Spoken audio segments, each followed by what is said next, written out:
Now, I'm joined today by columnist at The National, Shona Craven, and Conservative commentator Benedict Spence. So welcome back to both of you. We're going to kick off with an article inside the Daily Mail, but a few of the papers would have picked up on this.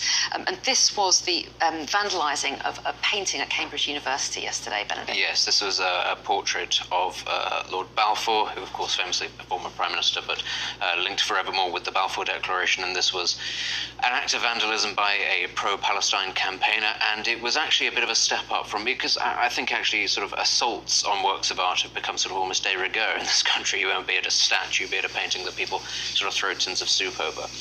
But this went one step further. It wasn't simply a question of paint or something being thrown over. And somebody then got out a knife and started tearing up the painting. It's probably, I don't know if it's irreparably damaged, but it would be incredibly difficult to restore this painting, which was not just, some random work of art. It was done by De Laszlo. It's something of some intrinsic value. It is relevant to the period in question.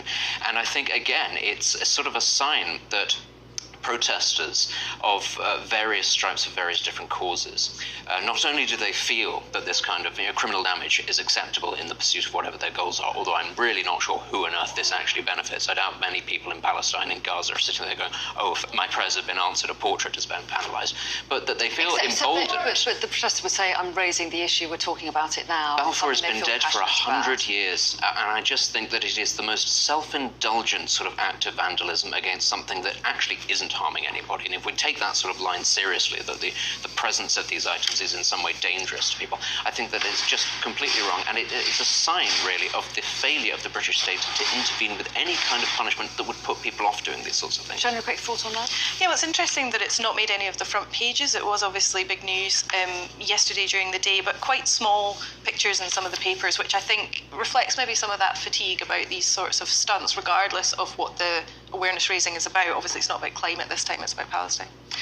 And Shona, one story that has had a lot of coverage is this report out about an IRA mole.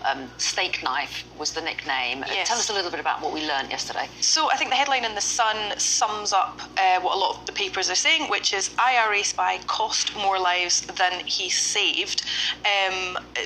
We're talking about torture, murder. Despite a £40 million investigation into this, we still can't officially say that steak knife was Freddie Scappaticci. He died last year, aged 77, before he could be prosecuted for any of these crimes. And so it is a bit remarkable that all these resources have gone into this, and we're still slightly dancing around who this was. So, yeah, pretty shocking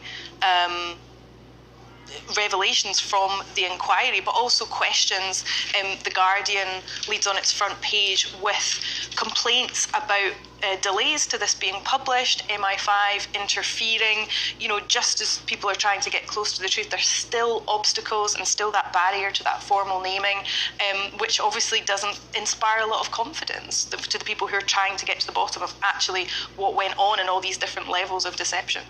And another reminder of just some of the horrors that went on during the Troubles again, of course. I'm so sorry that we're so brief with you both this morning, but thank you so much for your time, Benedict and Shona. Always lovely to see you both. Thanks very much indeed.